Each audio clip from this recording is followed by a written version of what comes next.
Au nom du Père, du Fils et du Saint-Esprit, ainsi soit-il, bien chers frères. C'est passé un événement avant-hier, vendredi. Vous le savez, vous en avez entendu parler, ce motu proprio qui est sorti, Traditionis Custodes, qui marque, on pourrait dire, la fin d'un cessez-le-feu sur le front de la liturgie. Le pape François a décidé, avec autorité, pour ne pas dire avec autoritarisme, a décidé donc de supprimer toutes les concessions, qui n'étaient que des concessions, faites par le pape Benoît XVI, par son motu proprio, Summorum Pontificum. Bien chers frères, c'est un événement d'une importance, grande importance pour l'histoire de l'Église. Et je voudrais, spécialement pour les plus jeunes d'entre vous, rappeler comment nous en sommes arrivés à ce point dans cette crise terrible de l'Église. Pour les plus anciens parmi vous, ou les vieux comme moi, la messe à laquelle vous assistez ici était la messe qui était célébrée dans toutes les églises du monde. On n'avait pas à se poser le problème de savoir où nous allions à la messe. On rentrait dans un village, un dimanche, on allait à la paroisse du village et on avait cette messe. Elle était partout reçue universellement. Et puis en 1969, suite au Concile Vatican II, et comme fruit du Concile Vatican II, on a, je dis bien, inventé de toutes pièces une nouvelle liturgie par des liturgistes intellectuels romains qui passaient plus de temps dans les bibliothèques ou dans les bureaux que sur le terrain du ministère et de la pastorale. Et en plus, on avait associé à ceux qui ont préparé ce nouvel ordo missé, eh bien, on avait ajouté des pasteurs protestants. Quand on sait la différence fondamentale qu'il y a entre la conception protestante de la liturgie et de la messe et le catholicisme, on ne peut voir que déjà il y avait quelque chose, un levain mauvais dans cette nouvelle liturgie. Et cette nouvelle liturgie, bien chers frères, et les plus anciens d'entre vous en sont témoins, a été imposée de force. Oui, de force, partout. Il y avait une résistance. Des fidèles et même des prêtres, beaucoup de prêtres, de religieux, de congrégations religieuses, ne voulaient pas de cette nouvelle messe. Et elle a été imposée de force.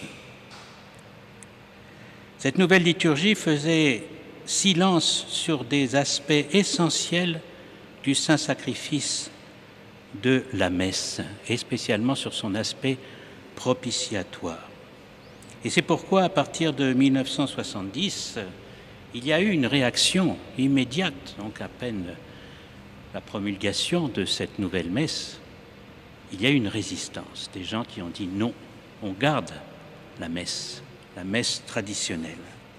C'était un moyen de se protéger contre cette nouvelle doctrine d'une église qui voulait se centrer sur une Eucharistie qui était partage, pain rompu pour un monde vivant, comme on dit, et non plus le renouvellement du sacrifice de la croix.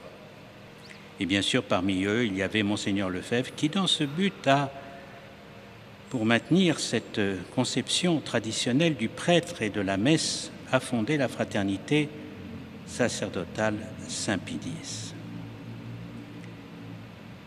Quelques années plus tard, en 1984, comme ce nombre de fidèles commençait à prendre des proportions, fidèles qui résistaient, que les médias commençaient à en parler de plus en plus, le pape Jean-Paul II a pris une décision, c'est de permettre de nouveau, dans certains cas, avec des conditions très drastiques, la possibilité de célébrer pour certains, et je vous ai dit dans un cadre très strict, la messe traditionnelle, dite la messe de Saint Pie V. Il fallait simplement, déclarer qu'on n'avait aucune part avec les positions de Monseigneur Lefebvre sur le Concile. Vous savez que la crise de l'Église n'a fait qu'augmenter en 1988 suite à ce qui s'était passé 2 ans auparavant, le drame d'Assise, cette réunion inouïe, inimaginable de toutes les religions sur le tombeau de Saint François. Saint François, le grand saint qui portait en lui les stigmates de notre Seigneur Jésus-Christ, cette réunion œcuménique où toutes les religions ont prié, où on a vu le Bouddha être installé sur le tabernacle duquel on avait enlevé la présence réelle. Et vous savez que Monseigneur Lefebvre, à cette occasion, avait sacré des évêques, ce qui a provoqué une grande commotion, mais qui était nécessaire pour la suite de ce combat.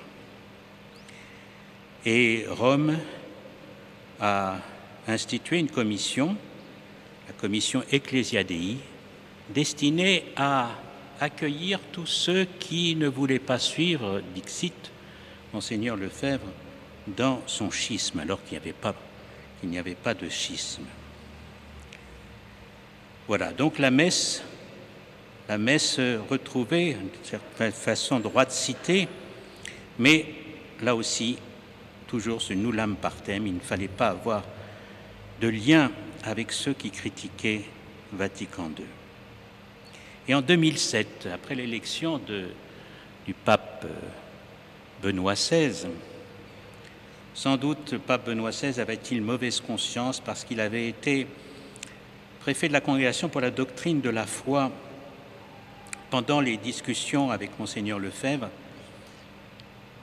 Et le pape Benoît XVI, quand il était le cardinal Ratzinger, avait présidé une commission où on avait examiné le cas de savoir si la messe traditionnelle en 1969 avait été interdite. Et cette commission, plus que la majorité, à 90%, cette commission avait répondu que canoniquement, cette messe traditionnelle n'avait jamais été abolie. Mais cette décision de cette commission avait été passée sous silence, on gardait ça dans les archives, on n'en parlait pas. Il est bien possible que le pape Benoît XVI ait justement, en raison de cette mauvaise conscience, rétabli le droit de cité pour la messe traditionnelle. Il a permis la cohabitation à côté de la nouvelle messe de cette messe de Saint Pie V, avec liberté pour tout prêtre de célébrer cette messe traditionnelle et à tout fidèle d'y assister. Et c'était sous ce régime que beaucoup pouvaient assister ainsi à ce rite multiséculaire. Il y avait quelque chose d'aberrant, non pas qu'il y ait 2 rites dans l'Église latine, mais de faire côtoyer 2 rites dont un était ancien, traditionnel, légitime, et l'autre ne l'était pas. Parce que la nouvelle messe n'est pas légitime pour la bonne raison que, non pas qu'elle n'ait pas été promulguée par l'autorité du Saint-Siège, mais parce qu'elle s'écarte de la doctrine traditionnelle sur le saint sacrifice de la messe. Et pour prendre un exemple, c'est un peu comme un père de famille qui un beau jour, abandonnerait sa femme légitime et épouserait une qui est illégitime. Et il demanderait à ses enfants, reconnaissez maintenant cette femme illégitime comme votre mère. Et les enfants refuseraient. Et à ce moment-là, le père dirait, je vais cohabiter avec la légitime et l'illégitime. Il y en aura 2 à la maison, comme ça, et au moins tout le monde sera content. Pensez bien que cela ne clarifierait pas la situation. On vivait dans ce rite, cette situation un peu bancale jusqu'à avant-hier soir, ou avant-hier midi, où le pape, donc François, a fait ce motu proprio. Motu proprio, c'est une décision du pape lui-même, qui l'impose. Et elle réduit à minima, sur un ton dur, sévère, extrêmement rigide, on pourrait même dire dictatorial, réduit à une infinie possibilité, infinitésimale possibilité, la possibilité d'assister ou de célébrer la messe de Saint Pie V. C'est comme une sorte d'excommunication, puisque le pape dit lui-même qu'il n'y a plus qu'un rite dans l'Église latine, c'est le Nouvel Ordo Missae. Bien, chers frères, cela va contre ce que disait le pape Saint Pie V, qui, par son motu proprio en 1570, le 14 juillet, c'est pour ça que je célèbre le 14 juillet, pas pour d'autres raisons, le pape Saint Pie V avait fait cette bulle dans laquelle il déclarait que pour ceux qui utilisaient le missel traditionnel, nous accordons et nous concédons que ce missel, et cela il faisait au nom de son autorité apostolique, ce missel pourra être suivi dans n'importe quelle église, que ce soit, sans aucun scrupule de conscience et sans encourir aucune punition, condamnation, et cela librement et licitement, disait le pape Saint Pie V, et cela à perpétuité, pour toujours. Pourquoi? Eh bien parce que cette messe avait atteint son développement ultime et exprimé de façon parfaite toute la foi de l'Église dans le Saint-Sacrement de l'autel, dans le Saint-Sacrifice de la messe. Oui, bien chers frères, Saint Pie V n'a pas inventé un rite. Et à juste titre, le pape Benoît XVI disait qu'il faudrait dire plutôt que messe Saint Pie V, la messe grégorienne, car ça remonte dans toute sa substance au pape Saint Grégoire du VIe siècle. Je me souviens, il n'y a pas très longtemps, avoir eu l'occasion de consulter un codex des moines irlandais du IXe siècle, ça fait plus de 1100, plus de 100 ans, et codex manuscrit, il n'y avait pas d'imprimerie à l'époque, qui servait à dire la messe. Et je retrouvais dedans, en le lisant, toutes les prières que je célèbre, que je dis tous les jours à la messe. Et ainsi, un lien existe entre ces moines qui célébraient la messe il y a plus de 1000 ans et nous-mêmes. Vous voyez, l'Église, aujourd'hui, on parle beaucoup de l'Église communion. Ce n'est pas simplement une Église communion au point de vue de la distance d'un monde, c'est aussi une communion dans le temps. Celui qui veut être catholique ne peut pas se désolidariser de ceux qui l'ont précédé dans la foi, de ceux qui lui ont transmis la foi. Ce serait abandonner l'Église catholique que de se couper de cette tradition. Alors le pape François, dans son motu proprio, rappelle que c'est la nouvelle messe, c'est la messe du concile, et qu'il faut ramener tout le monde au concile, et que les concessions qu'il donne, les petites concessions qu'il donne encore, qui restent, les reliquats, concessions pour la messe traditionnelle, c'est dans le but de préparer ces gens au retour à la messe nouvelle. Le but est bien dit clairement. Alors pourquoi tout d'un coup, même si on savait que ça se préparait, pourquoi tout d'un coup ce coup de tonnerre? Eh bien, on peut trouver différentes raisons, mes bien chers frères. Et d'abord, et je ne l'invente pas parce que c'est le pape François lui-même qui l'a déclaré dans une interview, il se posait la question pour savoir, et là je m'adresse surtout aux plus jeunes d'entre vous, pourquoi êtes-vous attirés par cette messe traditionnelle? Il dit, je ne le comprends pas. Que les personnes âgées soient nostalgiques et regrettent le rite ancien qu'ils ont connu. Il disait ça, je le comprends, mais que les jeunes soient attirés par la messe traditionnelle, il ne le comprenait pas. Et il dit, je pense que c'est un snobisme. Voilà. Voilà la conception qu'il a, méconnaissance totale de la réalité. Première chose, elle attire les jeunes, et ça c'est dangereux. La deuxième raison, eh bien, chers frères, elle vient aussi et c'est là où on voit que le bon Dieu peut se servir de beaucoup de choses, du confinement, de cette crise sanitaire que nous vivons et dans laquelle nous sommes loin d'être sortis. Le confinement a fait que les églises se fermant, les fidèles ne pouvaient plus assister à la messe du monde entier. Et ils se sont branchés, parce que beaucoup d'églises, comme la nôtre, eh bien, ont proposé la retransmission des messes. Ils se sont branchés sur Internet. Et beaucoup ont découvert à cette occasion l'existence de la messe traditionnelle. Pour beaucoup, ils ne savaient même pas que ça avait existé.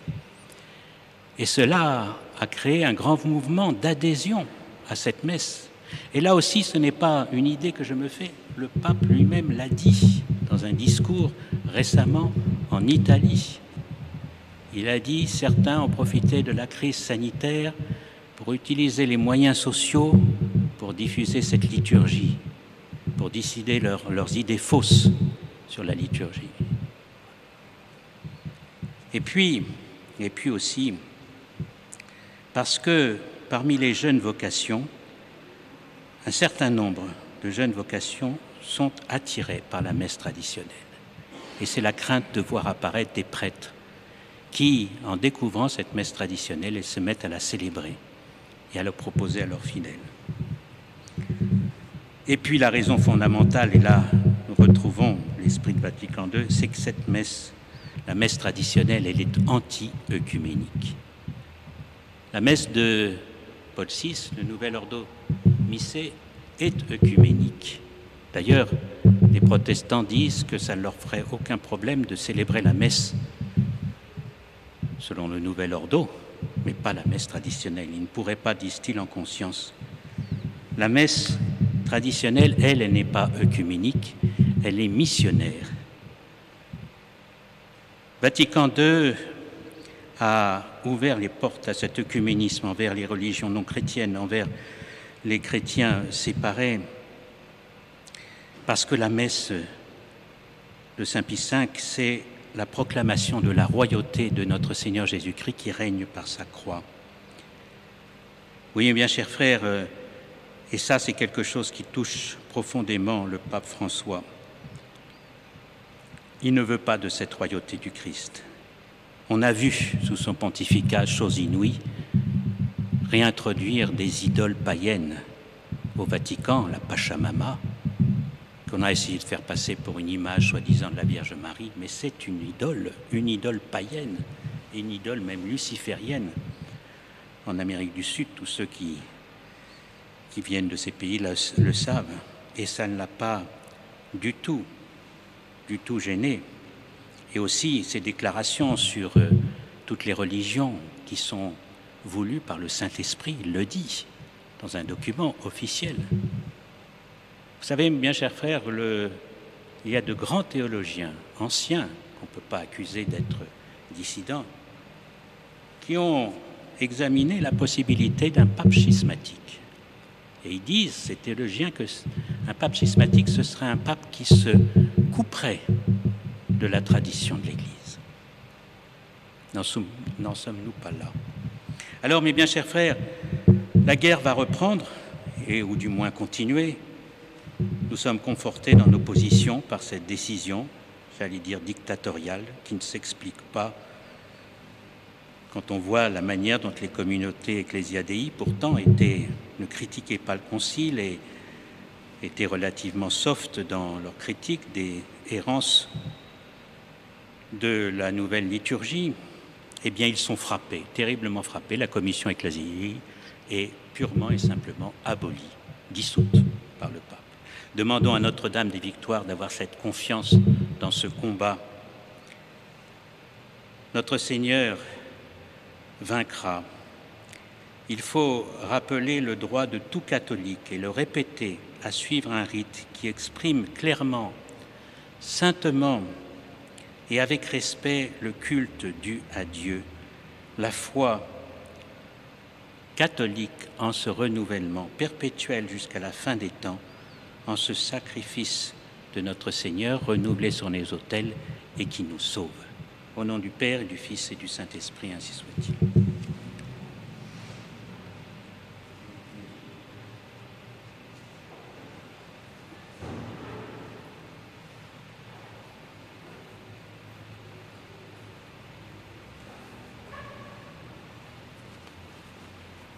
Credo in nome Deum, Patrem omnipotentem, factorem celi et terre